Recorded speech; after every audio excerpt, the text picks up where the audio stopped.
The Federalist Papers. Number 3. Concerning dangers from foreign force and influence. The same subject continued. John J. It is not a new observation that the people of any country, if, like the Americans, intelligent and well-informed, seldom adopt and steadily persevere for many years in an erroneous opinion respecting their interests. That consideration naturally tends to create great respect for the high opinion which the people of America have so long and uniformly entertained of the importance of their continuing firmly united under one federal government, vested with sufficient powers for all general and national purposes. The more attentively I consider and investigate the reasons which appear to have given birth to this opinion, the more I become convinced that they are cogent and conclusive. Among the many objects to which a wise and free people find it necessary to direct their attention, that of providing for their safety seems to be the first.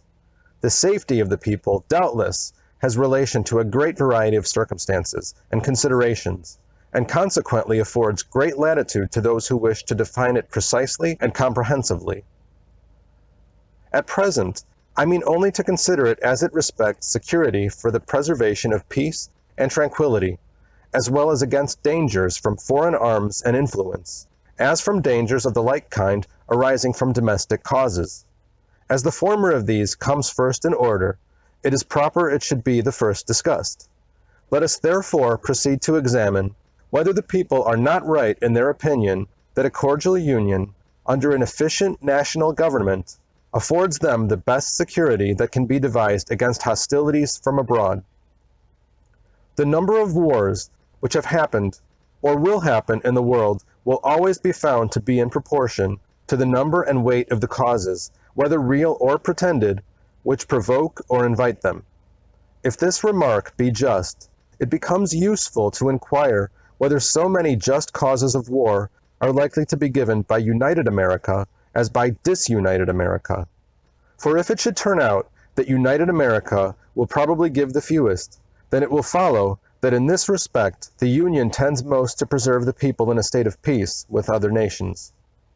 The just causes of war, for the most part, arise either from violations of treaties or from direct violence. America has already formed treaties with no less than 6 foreign nations, and all of them, except Prussia, are maritime, and therefore able to annoy and injure us. She has also extensive commerce with Portugal, Spain, and Britain, and, with respect to the 2 latter, has in addition the circumstance of neighborhood to attend to. It is of high importance to the peace of America that she observe the laws of nations towards all these powers, and to me it appears evident that this will be more perfectly and punctually done by one national government than it could be either by 13 separate states or by 3 or 4 distinct confederacies. For this opinion various reasons may be assigned. When once an efficient national government is established, the best men in the country will not only consent to serve, but also will generally be appointed to manage it.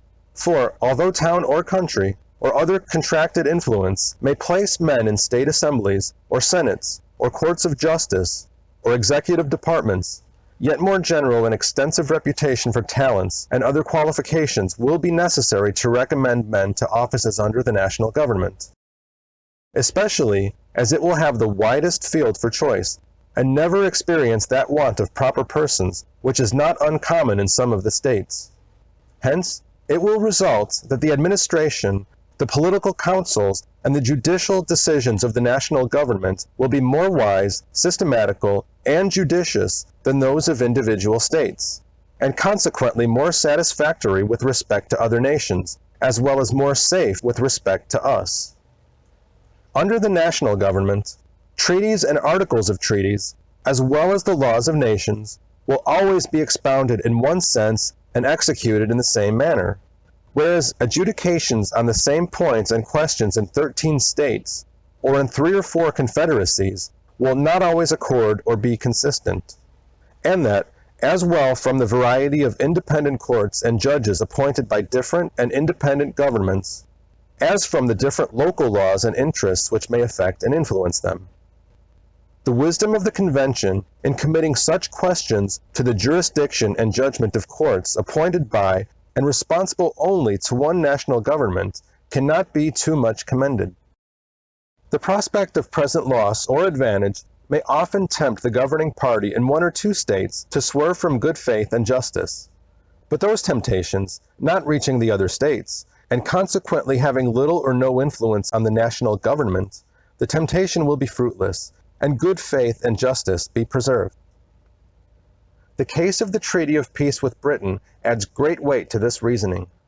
If even the governing party in a state should be disposed to resist such temptations, yet, as such temptations may and commonly do result from circumstances peculiar to the state, and may affect a great number of the inhabitants, the governing party may not always be able, if willing, to prevent the injustice meditated, or to punish the aggressors. But the national government, not being affected by those local circumstances, will neither be induced to commit the wrong themselves, nor want power or inclination to prevent or punish its commission by others. So far, therefore, as either designed or accidental violations of treaties and of the laws of nations afford just causes of war, they are less to be apprehended under one general government than under several lesser ones, and in that respect the former most favors the safety of the people.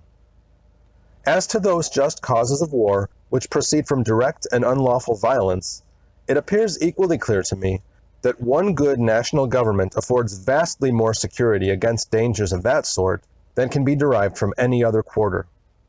Such violences are more frequently occasioned by the passions and interests of a part than of the whole, of one or two states than of the Union. Not a single Indian war has yet been produced by aggressions of the present federal government, feeble as it is, but there are several instances of Indian hostilities having been provoked by the improper conduct of individual states, who, either unable or unwilling to restrain or punish offenses, have given occasion to the slaughter of many innocent inhabitants.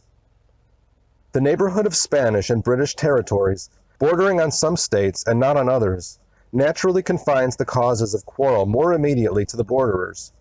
The bordering states, if any, will be those who, under the impulse of sudden irritation and a quick sense of apparent interest or injury, will be most likely, by direct violence, to excite war with those nations. And nothing can so effectually obviate that danger as a national government, whose wisdom and prudence will not be diminished by the passions which actuate the parties immediately interested. But not only fewer just causes of war will be given by the national government, but it will also be more in their power to accommodate and settle them amicably. They will be more temperate and cool, and in that respect, as well as in others, will be more in capacity to act with circumspection than the offending state. The pride of states, as well as of men, naturally disposes them to justify all their actions and opposes their acknowledging, correcting, or repairing their errors and offenses. The national government in such cases will not be affected by this pride, but will proceed with moderation and candor to consider and decide on the means most proper to extricate them from the difficulties which threaten them. Besides, it is well known that acknowledgments, explanations, and compensations are often accepted as satisfactory from a strong united nation, which would be rejected as unsatisfactory if offered by a state or confederacy of little consideration or power. In the year 1685, the state of Genoa, having offended Louis XIV, endeavored to appease him. He demanded that they should send their doge, or chief magistrate, accompanied by 4 of their senators, to France, to ask his pardon and receive his terms. They were obliged to submit to it for the sake of peace. Would he on any occasion either have demanded or have received the like humiliation from Spain, or Britain, or any other powerful nation? Publius.